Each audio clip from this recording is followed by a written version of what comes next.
Weird. Did you get I accepted? got accepted to UPC. How was you? Did you make the cut? I saw that not everyone gets the acceptance letter. They have to Can we start, please? something about Ismail. I think I might have. It starts.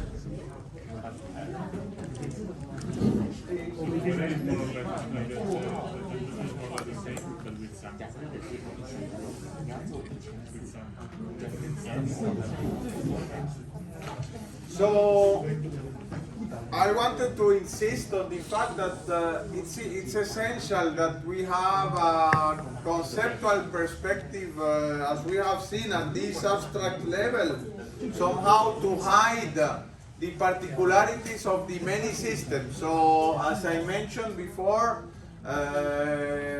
for example, for database access, SQL access to spatial information, all these have been standardized in the 1990s at least.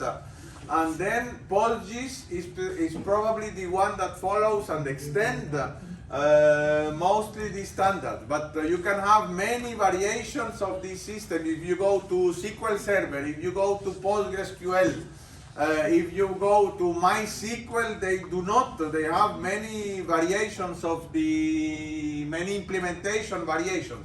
And nowadays, this is still compounded by the fact that if you go on the big data infrastructure, you have spatial Hadoop, and they have their own model and their own way to represent. We have GeoSpark, also spatial Spark.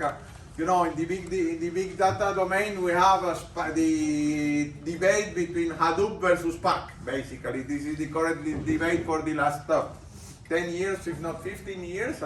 And then now, all both Hadoop and Spark have been extended to spatial components. So all this is that there is a lot of variety here, but nevertheless there are some common denominators that we can discuss with our customers and then our clients or future users. And then when you go into implement a particular application with spatial requirement, then you go to see what kind of tools are available in your infrastructure. And so we will see a little bit of those. The variations are so big that I only cover two of these systems. We will see in detail PostGIS because it's the most used one, and then we will see at the end some how things are represented in Oracle, which is also very well used, but is completely different. So let's say how we can represent in space in existing system. There are two models, vector model and raster models, or also called object-based and field-based models. Basically, the difference is that the vector model, you have objects, and somehow, if I say the object model would say we have a country, we have here, as in this example, we have countries, we have states, we have counties, we have. So each of these is a precise object to which we have many properties, and in addition, one of those is the geometry. So this is the object model.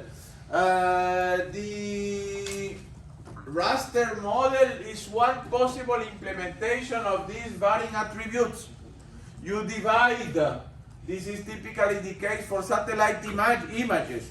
When you have a satellite images, you have pixels at the resolution of your satellite image. At each pixel with photo interpretation, you decide which is the vegetation or the parameter that you are measuring. So in this case, we have a vector model or a raster model in which to each pixel, which depending of the size or the resolution of the pixel can be quite a lot of square kilometers. But then we are saying, according to our interpretation, this could be land use of a park or a road or a town or a river or a lake or whatever. So here we have each point in space in this raster model is associated with one or several attribute values which are defined as functions, in the case of altitude, temperature, pollution, it's a typo with two L's there. So this is the kind two compatible ways to see the space depending on which kind of information you want to represent. And so, for example, this is in the case of a vector, you have all the objects that are appearing in the map. If you have a raster, then, for example, this is altitude. And then typically you have, with this raster model, you have a color coding to specify in this particular location what will be the average altitude. And then this is the same idea, satellite image from Belgium. The contour is somehow seen here. In addition, typically all this data is not used at the same time. And so we have several layers for one particular application domain. Typically in Google Maps you have the base map, which is the end of, the base, typically an image on which on top they are drawn all the other things that are drawn in a map, like for example hydrography or boundaries for countries or land use or roads. So you have different layers, and each of these layers is typically represented in a table. A table for roads, a table for elevation, or a raster for elevation, a table for boundaries for depending of countries or provinces or roads. So you have different layers, and typically you do not show all these layers simultaneously. The user defines which layers will be visible at which moment in your application. And then raster model. The raster model is simply dividing the space into units, which can be regular or irregular, in order to associate to each of these units a single value for altitude or a single value for pollution. And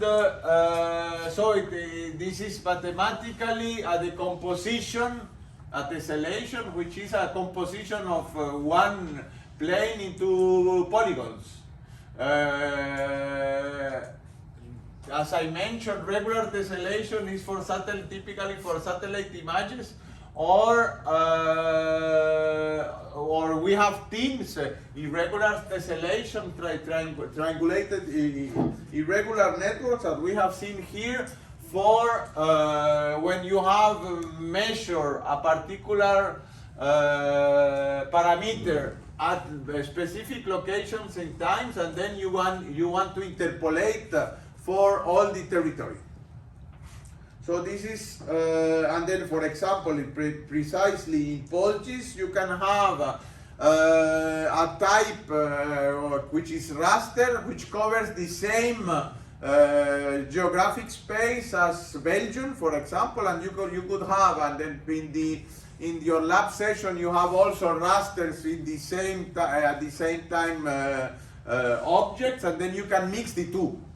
But of course, there is the issue of resolution when you are talking with raster images. It's the same idea as in video.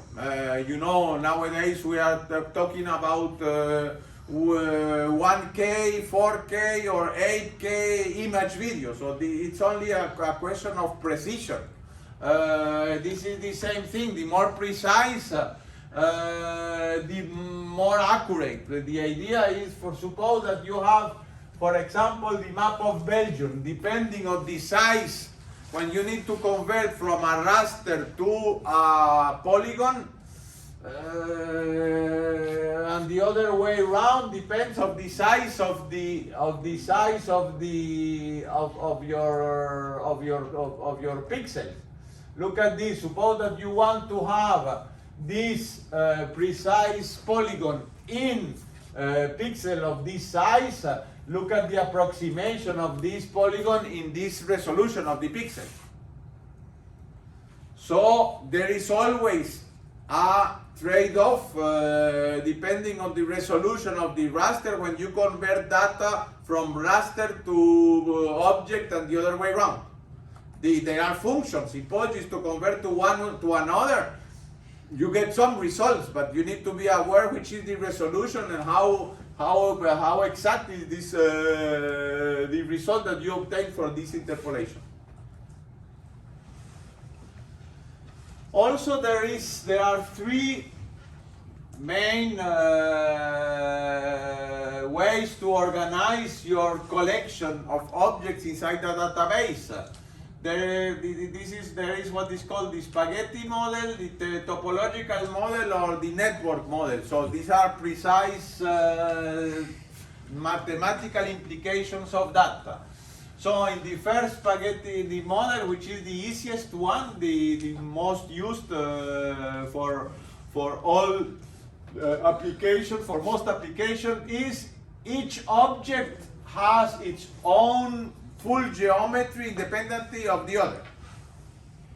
And then suppose we have three states, one located border the three borders one another. It's a question of how exact where input the coordinate for the common border. And then when you are importing the data, the data has not precisely matched, then you have holes between the two neighboring states, for example. So to avoid, and typically this happens also in the case of roads. Suppose you have a road and suddenly you put a roundabout. Then the roundabout and all these, you get to put the exact things correctly matched at the floating point precision. And as you know, in computer science, there is also problem of round off errors. Do you know what is floating point round off errors?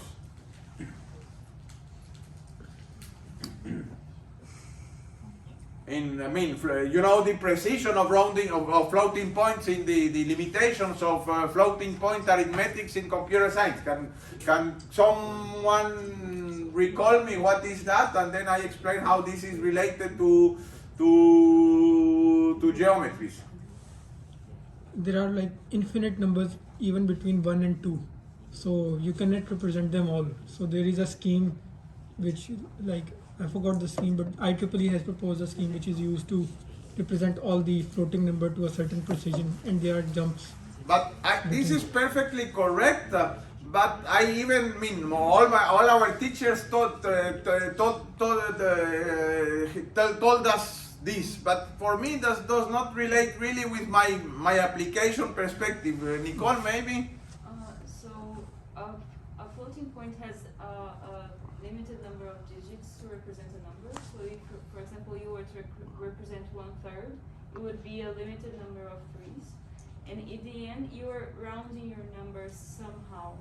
Then you after some computations, it can actually be possible that you have two numbers that would be represented as 1/3, but in the system they're not the exact same ones.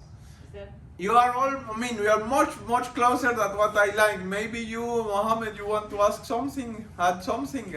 No, like in floating point, like you can end up like, for example, 1 equals to 0.9999999. It will be like valid in some languages, and it may be not valid in some. So if mathematically you say you have a floating point number, you will divide it by 3.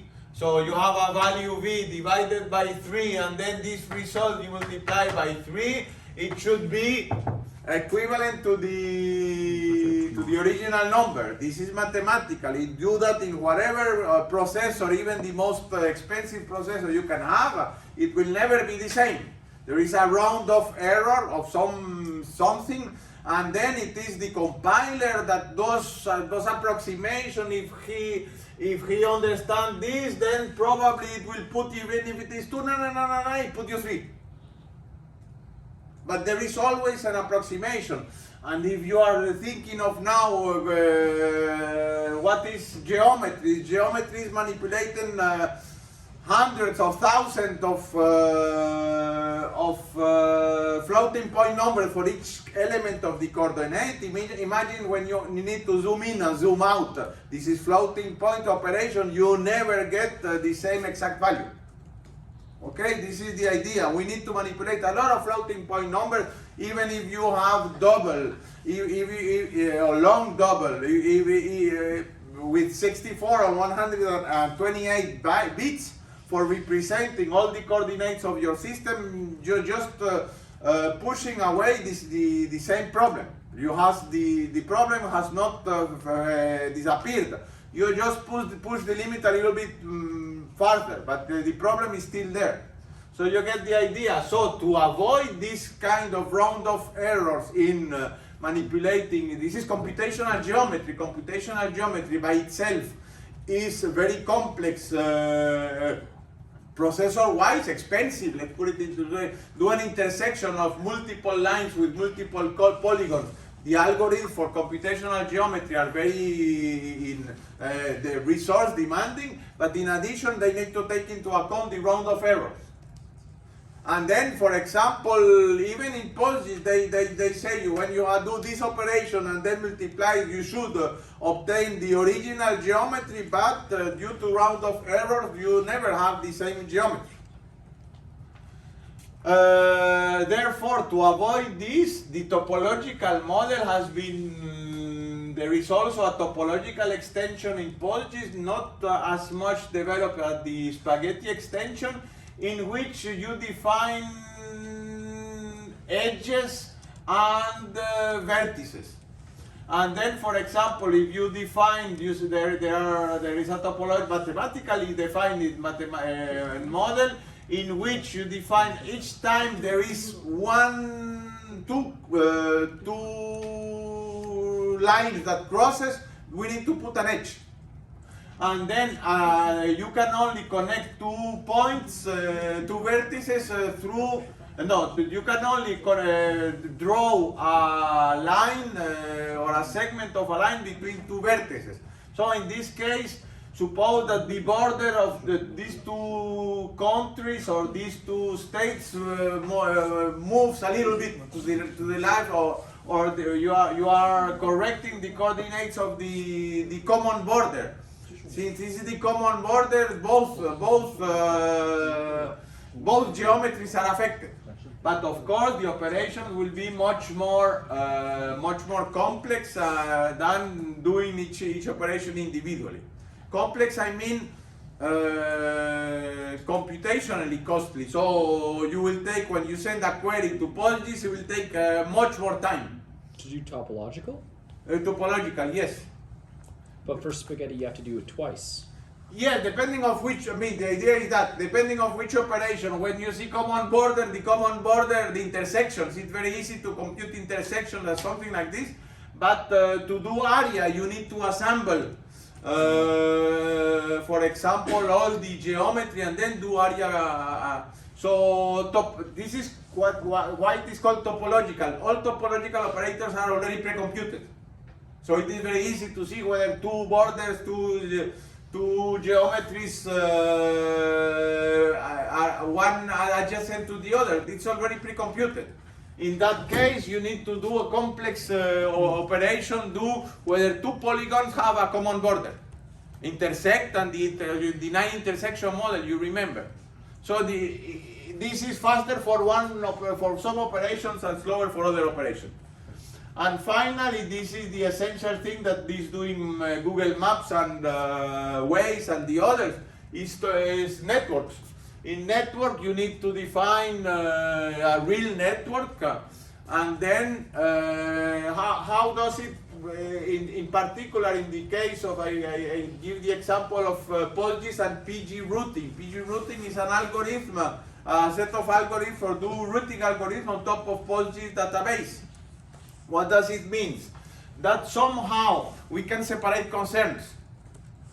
For doing reachability from one point to another point, do we need to have the geometry?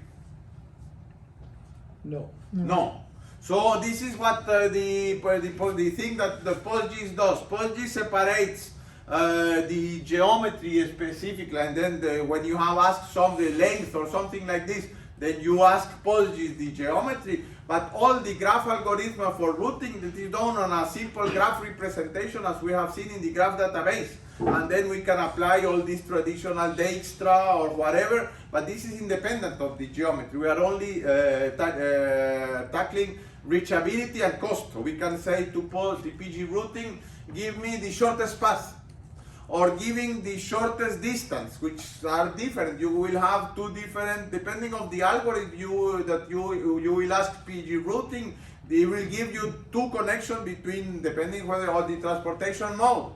If you are saying I'm going to use the bike lanes, then you will have for many lanes, you have a double, you can drive with your bike in the both ends. But for a car, it will be only one way. So all this is independent somehow of the geometry. So you can match, should I say, the graph database chapter previous that we have seen with the graph algorithm in the previous chapter with the spatial part. So they are tackling two different facets of the same problem. And the problem, as we have discussed with some of you in informal conversations, is that nowadays there are a lot of things that are working on multimodal routing. As you know, when you go to Google Maps, let me go to Google Maps. Maps. Google, and then I say from Word, let me see if let's Roosevelt, work here, and then I would like to go to airport.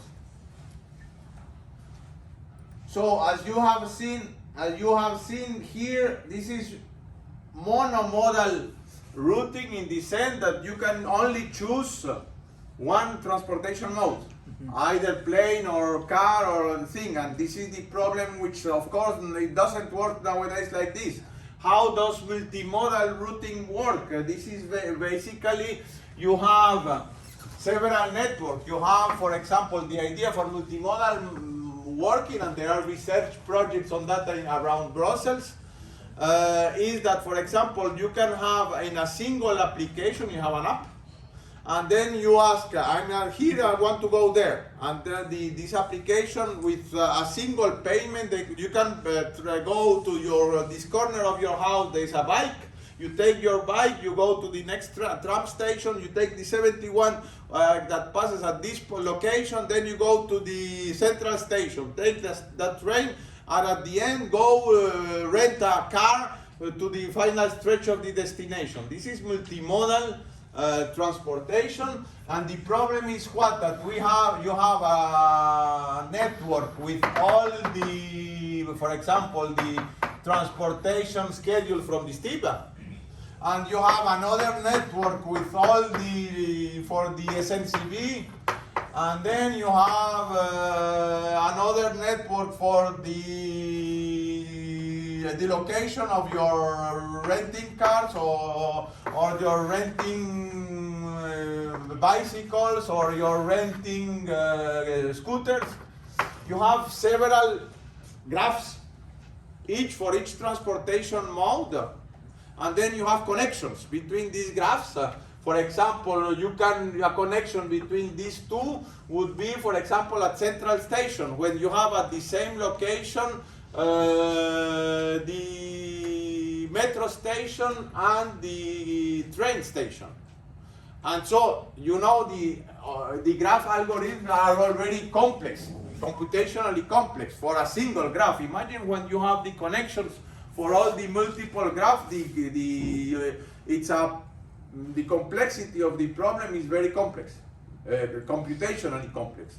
So, for example, this is one example application of this network problem, but with several layers for each transportation node. All this is explicitly taken. So this is the standard. This is the standard which is more or less extended, the standard as defined by ISO, and a little bit extended. For example, the standard only takes 2D, and PostGIS has been extending this, for example, for 3D, for doing additional requests from application. But so this is the standard set of data types. We have a geometry, which is abstract.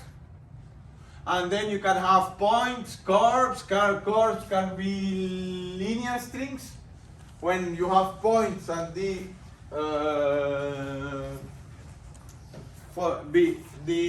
have points defining the edges of your line string, and the connection between each point is a line. But you can also have circular strings when you have 3 points and then you have out of 3 points you have a circle between the coordinates, and you have combination of both. You can have a line string, a compound curve, which some coordinates are connected with circular strings, and other with line strings. And all this is possible in PostGIS. Then we have polygons. Surfaces can be polyhedral surfaces, are basically 3D models. And one subtype of this is thin, triangulated irregular networks. Or otherwise we have polygons, and a particular subclass is triangles, and then we have collections of all of these. So this is the standard way, and then if you go to, let's go back here. Let's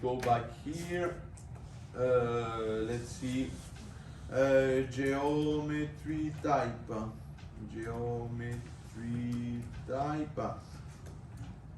So for example, when you have here, you have for a geometry, which is an abstract type in the sense here, then you can ask for this particular geometry, is it a line string, is it a polygon, it's a multipointer.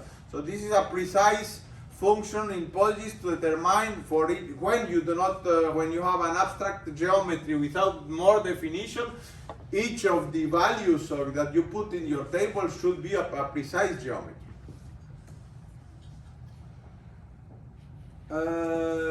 Yes, and then I talk only about 2D, but we have we need to define 2 parameters. Whether the embedded space is 2D, 3D, or 4D, and whether the coordinate is the 0, 1, 2, or 3D or 4D. So let's see the difference between the two. We have first the space. As you have seen here in Google Maps, you remember the example we say Brussels to Moscow. If we are seeing here, we choose the transportation car, they do a planar. So here is 2D. If you ask for a plane, then we have a 3D model, a 2D spherical model, but without altitude. In addition to that, we can have either planar or spherical coordinates with an altitude. That will be 3D. You get the idea? And then out in this 2D or 3D space, you can define a point. A point here if you are 2D, a point here if you are 2D plus altitude. Okay? So this is a 0-dimensional geometry in a 3-dimensional space. Or you can have a line. In this case, the line is 1-dimensional, a polygon is 2-dimensional, a volume, a cube, or a tin is a 3-dimensional. So you get there are 2 dimensions. One, the space, and then the specific object that you are trying to represent. Okay, with these 2 different space and object dimensionality. So here we are talking about 2D, 3D, and there is a 4D space. This 4D space is an implementation of a varying parameter. Typical case in road network. You have a road network, suppose that this is I don't know, Hokan Roosevelt, the avenue here near the ULB.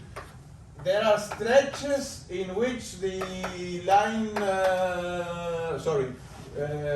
the speed limit is 50 kilometers.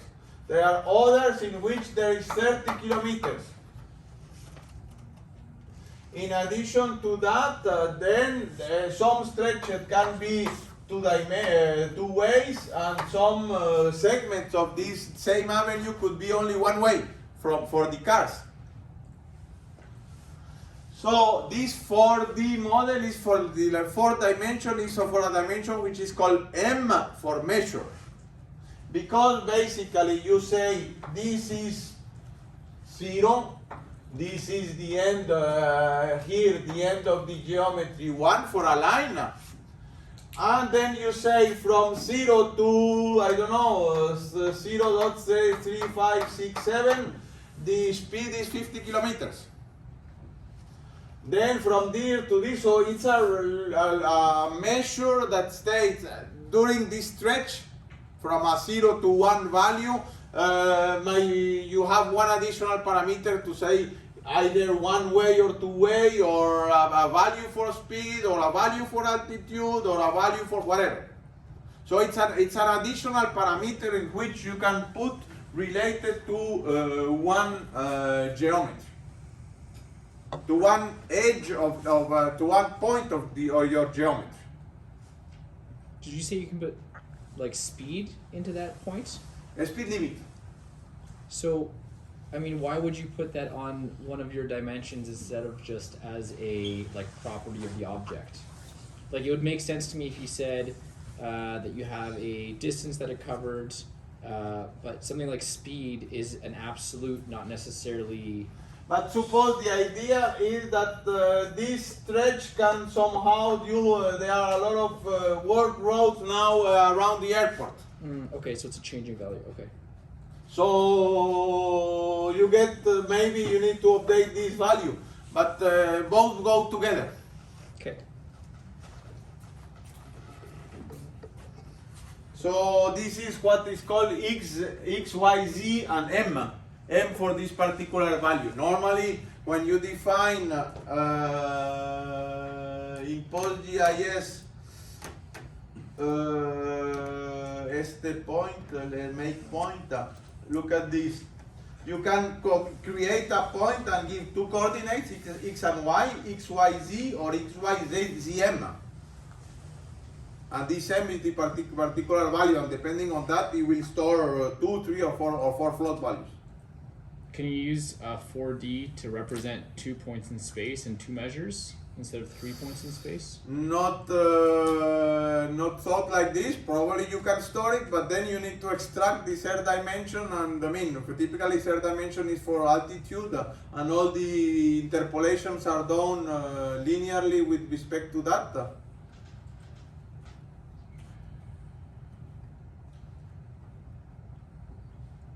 And then for each of these data types that we have seen here, we have a set of methods associated. For example, este dimension. Give me whether it is 0 dimension for a point, 1 dimension for a line, etc.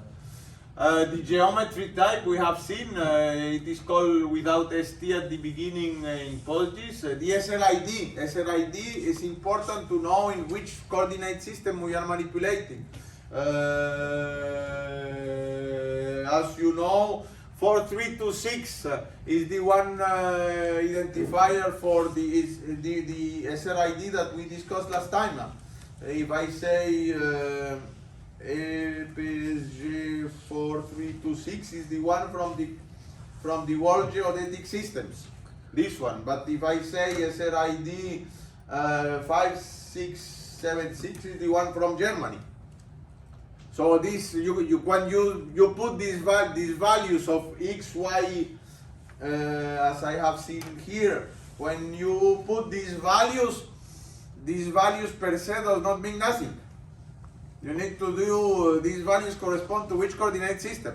And for this, there is this function SRID or set SRID that gives you the coordinate system in which these numbers, these floating point numbers, make sense.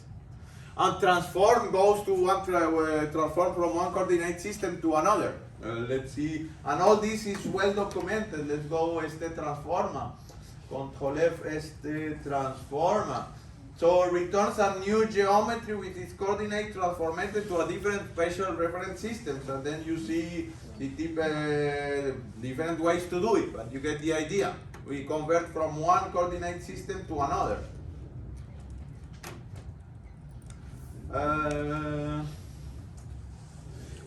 There is something that we sometimes forget, even myself, after so many years working with PostGIS, is there is an empty geometry. Why the model is closed? When you have intersection or union operation, the result should be a geometry. And you have two disjoint polygons, and you say, give me the intersection of that. The result is an empty geometry. So you can test, for example, if the result of the intersection is empty, then you say that the two polygons, or the road and the geometry, and the road does the avenue from Roosevelt does not cross Uccle, for example. You can ask this. And then if the result is empty, then you know that. Another thing that is important to know is that all these operations, mathematical operations, computational geometry, behave well provided that the parameters are well defined. For example, for lines, it should be an important thing is that for some methods the line must be simple. A line is simple if it does not intersect itself. Because otherwise, if you do intersection of lines which are not simple, the results are somehow arbitrary. So, in essence, simple for lines means that there is no self-intersection. Otherwise, when there is self-intersection, you need to split it into a multi-line string or something like this. The same for a polygon needs to be valid. A polygon is valid if there are no something like this. This line here is make things, the algorithm for doing intersection and unions of polygons fail. You cannot have something like spikes over there. Or even in this case, can you foresee why this polygon, the last polygon, is invalid? You can see that it's touching the edges, but I don't know why that would. The two edges are touching only a single point. Yeah. So these are two polygons that are connected on 2 points. And then this is not a simple polygon. So this is a valid polygon. And so when you have this, it is you can represent it that not as a single polygon, but as two polygons. Then we have envelope, which is basically put a bounding box around the geometry which fits as much as possible. This is enough for some application, but for some application we need to a more constrained convex hull. Convex hull, the definition of a convex hull is more or less represented intuitively on the left figure. A convex hull is a polygon such that any arbitrary points belonging to the polygon can be touched, connected by a line completely inside the polygon. So this is a convex hull. This is not a convex hull. Okay. Buffer is also a very common operator. For example, typically suppose that you have a road network and then you need to define noise zone 20 meters buffers from the road to say we cannot construct 20 meters closer to the road. So for this you have geometry, and then you apply a buffer, and you apply how many meters or units, positive or negative. In the case of polygon, you can also have a negative buffer to only get only the border, but the interior border of the buffer of the border. Traditional of union.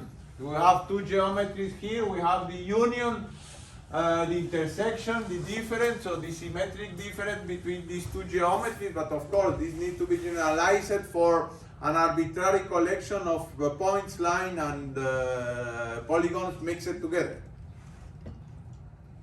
And so you get the idea. When you have simple geometries of the same time, it's easy to do this, or it's computationally fast to do that. But if you have a collection of random polygons and lines and points, do all these operations takes much more time. And then there are input and output. You can express it in typically when you need to move from one database to another, you need to export in some format. CSV is a traditional one, but there are other formats which are not well-known, WCAT. So well-known text, well-known binary, GML, GeoJSON. There are many formats to input or output these geometries. Let me try to find whether, no, I don't have it immediately here. But they are, let me see, as here we can have immediately. GeoJSON, for example, you can have encoding of some. This is an encoding of GeoJSON of some geometry. And you can have it in binary. Let's have it in binary. You will have, of course, in binary format, but this is the preferred format to exchanging data between two applications. It's the fastest one. Or well-known text. Well-known text WKT, yes. Well-known text and well-known text. You will have something like this. First SRID, then line string or multi-line string, and then the coordinate depending on whether there are 2 or 3 or 4, comma, then the next point, comma, then the next point. So you don't put commas only for the between individual points. Inside a point you need to put all the coordinates 2, 3, or 4 without commas, with a space. So this is a normal encoding for there are various encoding for the geographic data. So maybe we can stop here for today. You will have another lab session, and probably we'll have the last lecture. Let me see how many. Yes, probably the last lecture will be next week. If not, we will have a little bit more later. But typically we'll have the last lecture here next week. So please concentrate on your. I repeat. I wait, but that you put 3 presentations together in order to accept the slots for the presentations, and work. Try to be. Right, for preparing your lab, your presentation, imagine to be giving a lecture. Giving a lecture of your technology to your fellow students in the same class, never heard about this technology.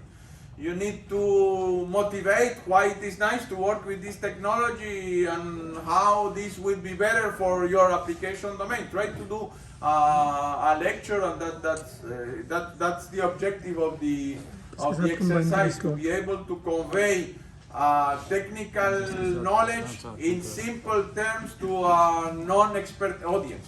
So this is something that I would like to evaluate, the pedagogical qualities of your presentation. It is stated in the web page of the project.